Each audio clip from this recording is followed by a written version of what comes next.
할렐루야. 5월 4일 김포 현장 예배를 하나님께 드리도록 하겠습니다. 영상으로 함께 예배하지만은 동일한 성령의 역사가 있게 될 줄로 믿습니다. 기도하겠습니다. 살아계신 하나님 감사합니다. 오늘도 우리에게 은혜를 베풀어 주시고 이제 5월의 첫 주를 주의 말씀과 은혜로 인도받게 하심을 감사합니다.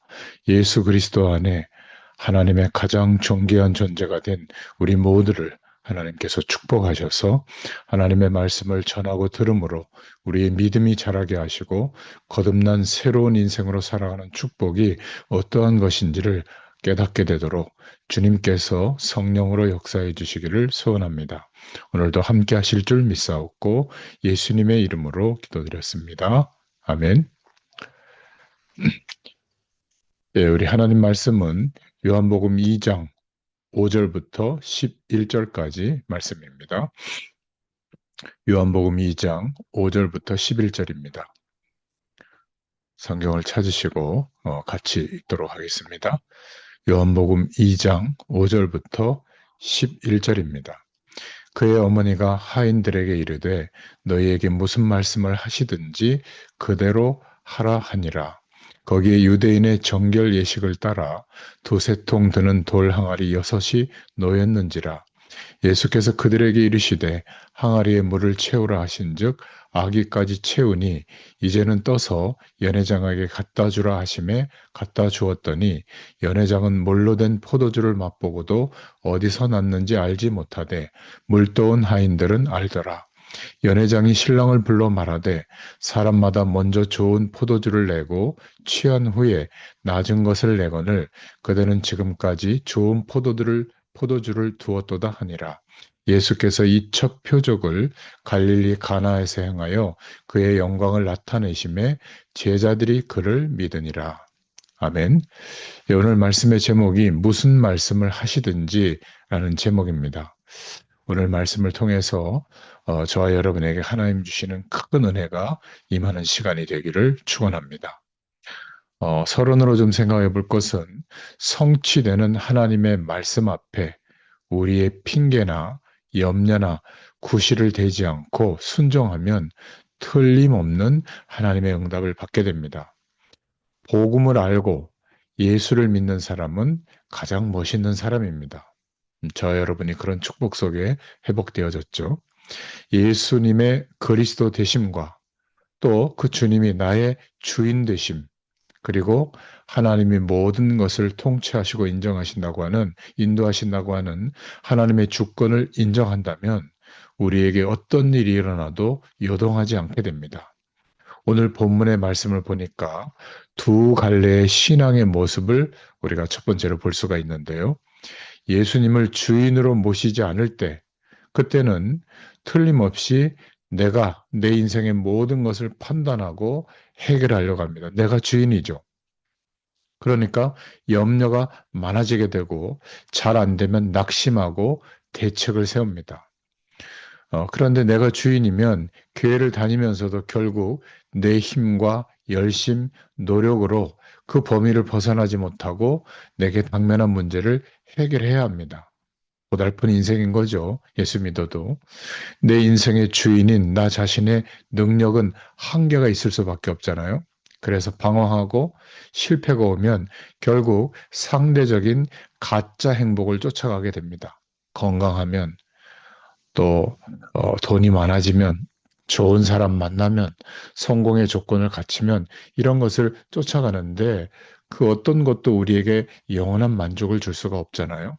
자, 그런데 어떤 신앙인이냐면 예수님을 나의 주인으로, 나의 왕으로 모실 때 이 사람은 사소한 일이라도 예수님이 주인 되심을 인정하면 주님이 역사하시는 응답을 받고 승리합니다. 사람들이 문제 앞에서 하나님을 바라보고 좀 기다리지 못하는 이유는 예수님이 주인 되심과 그리스도 되심을 인정하지 않기 때문이죠. 여전히 내가 주인이어서 그렇습니다.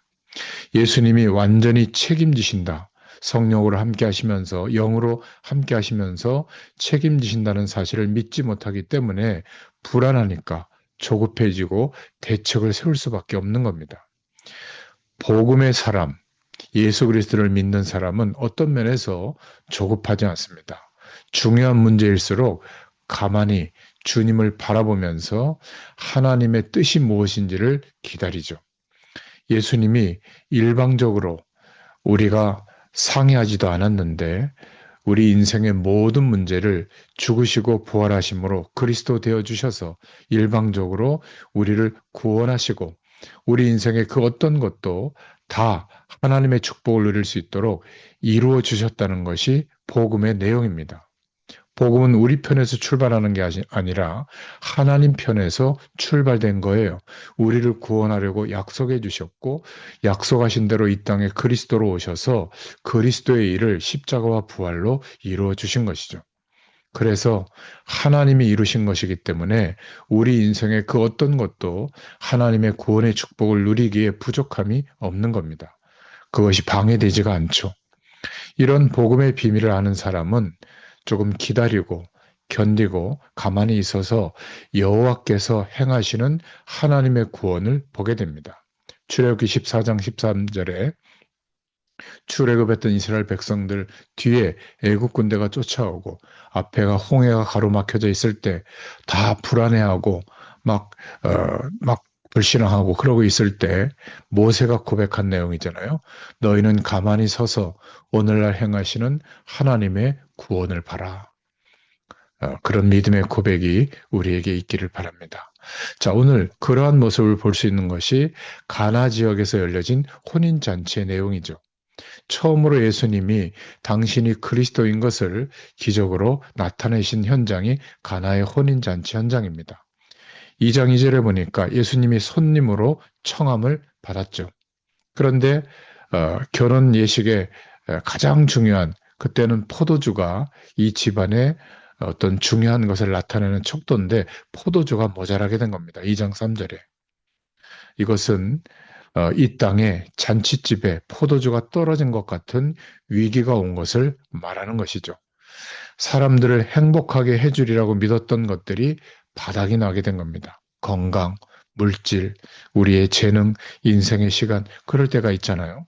사람들을 풍요롭게 해줄 것이라고 믿었던 것들이 오히려 문제를 가져왔고 사람들은 그 안에서 방황하며 갈급함을 느끼고 있는 겁니다. 예수님을 손님으로 알고 있는 인생들의 모습이 잔칫집에 주님이 계신데도 포도주가 떨어진 것을 가지고 막 고민하고 염려하는 모습과 같습니다. 예수님을 세례 요한처럼 엘리야처럼 예레미야처럼 선지자 중에 하나로 또는 종교 지도자로 알고 있는 사람은 예수님을 손님으로 알고 있는 사람이죠. 예수님의 주인 되심, 나의 왕이요, 나의 그리스도 되심을 인정하지 않으면 결정적 순간에 자신이 자신의 인생을 책임져야 되는 겁니다. 그럴 수 없는데 그런 선택을 할 수밖에 없는 것이죠. 그것이 가나의 혼인잔치에서 보여주는 하나님의 말씀의 의미예요. 자, 그러면 세 번째로 하나님의 시간표가 우리에게 있는데 임하게 됩니다. 복음은 모든 문제를 해결하시고 영원한 구원의 축복 속으로 들어갈 수 있도록 우리를 구원하셨다고 하는 사실을 인정하는 것이 복음 속으로 들어가는 겁니다. 예수님을 그리스도로 믿는 믿음, 이것이 가장 중요하구나. 복음 속으로 들어가는 것이죠. 이때부터 주님이 우리와 함께 하시는 복음의 능력이 역사합니다. 복음의 능력은 바로 창조의 능력이죠. 복음의 능력이 역사할 때 우리 자신이 변화되는 겁니다. 하나님이 주시는 기도 응답과 우리가 당면한 문제 해결의 역사가 복음 속으로 들어갈 때 나타나게 되는 것이죠. 예수님의 주인 되심을 인정할 때 우리는 영원한 생명의 축복 가운데 말할 수 없는 하나님이 주시는 평안을 누리게 됩니다. 예수님이 모든 문제를 해결하셨고 나와 함께 계시고 절대 떠나지 않는 사실을 믿는 순간에 하나님의 본격적인 기적의 시간표가 이루어지게 되는 것입니다. 영원한 하나님의 축복이 하나님의 나라의 배경이 내게 이미 와 있구나, 임해 있구나, 이것을 알게 되는 것이죠. 예수님을 주인으로 인정하는 사람은 네 번째로 요한복음 2장 5절의 말씀처럼 행동하게 됩니다. 무슨 말씀을 하시든지 그대로 해라. 어머니 마리아가 그렇게 얘기하잖아요. 예수님이 손님으로 계실 때는 문제가 일어났지만 주인의 자리에서는 주님이 명령하시고 통치하십니다. 그래서 무슨 말씀을 하시든지 그대로 하라는 때가 바로 예수님이 역사하시는 때죠. 주님의 주인 되심, 그리스도 되심을 인정하는 때가 우리 인생의 바로 그때인 겁니다. 주인 되셔서 빈 항아리에 물을 채우라고 명령하시죠. 2장 7절에. 이제는 떠서 연회장에게 갖다 주라고 합니다. 2장 8절에. 합당치 않더라도 하나님의 말씀에 그냥 순종하면 됩니다. 이 말씀에 제 아들이 순종해서 아기까지 채웠고 떠서 갖다 주었습니다. 예수님이 그 현장의 주인이시기 때문에 절대로 실수하는 분이 아니시기 때문에 순종했죠. 이때 창조적인 기적이 일어나게 된 겁니다. 여러분 개인의 인생, 여러분 가정, 후대들, 우리의 하는 일들, 여러분 내 인생의 주인이 내가 아니라 주님이라는 것을 인정한다면 하나님의 말씀 앞에 순종할 수 있는 믿음을 선택할 수 있기를 바랍니다. 여전히 여러분의 인생을 끌어안고 여러분이 고민한다면 예수 믿기 전과 예수 믿고 난 후가 별 차이가 없을 겁니다. 이제는 주님을 주인으로 모시고 무슨 말씀을 하시든지 순종할 수 있는 믿음이 있기를 축원합니다. 우리에게 일어나는 것은 개가 천선하는 것이 좀 노력해서 변화하는 것이 참된 변화가 아니라 그리스도의 능력으로 창조적 기적이 일어나는 것이 참된 변화요, 참된 축복인 줄로 믿습니다. 오늘 하나님이 주시는 말씀을 통해서 무슨 말씀을 하시든지 그대로 순종할 수 있기를 바랍니다. 예수님의 주인 되심을 인정하는 창조의 역사가 일어나는 이러한 은혜가 임하기를 축원합니다. 이것을 통해서 우리의 모든 현장이 살아나는 응답을 누릴 수 있기를 주 예수 그리스도의 이름으로 축원합니다. 기도하겠습니다. 하나님 감사합니다. 오늘 가나의 혼인잔치에 주님이 손님으로 계실 때 그 현장에 벌어졌던 가장 중요한 문제는 여전히 문제로 남아 있었지만은 주님을 주인으로 인정하고 무슨 말씀을 하시든지 순종했을 때 창조의 기적이 일어난 것을 말씀을 통해서 확인했습니다.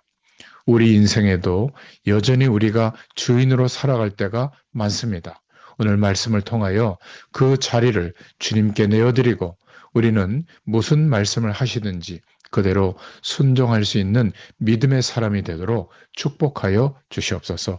어떤 것도 창조의 능력으로 역사하시는 하나님의 역사 앞에 문제가 되는 것은 없는 줄로 믿습니다. 이 은혜가 하나님의 축복 가운데 체험되어지도록 우리의 한 주일을 축복하시고 인도하여 주시옵소서. 함께 하실 줄 믿사옵고 예수님의 이름으로 간절히 축복하옵고 기도하옵나이다. 아멘. 할렐루야, 감사합니다. 또 한 주일 동안 승리하시고 우리가 영상으로 예배하지만은 더 큰 은혜를 주실 줄로 믿습니다. 감사합니다.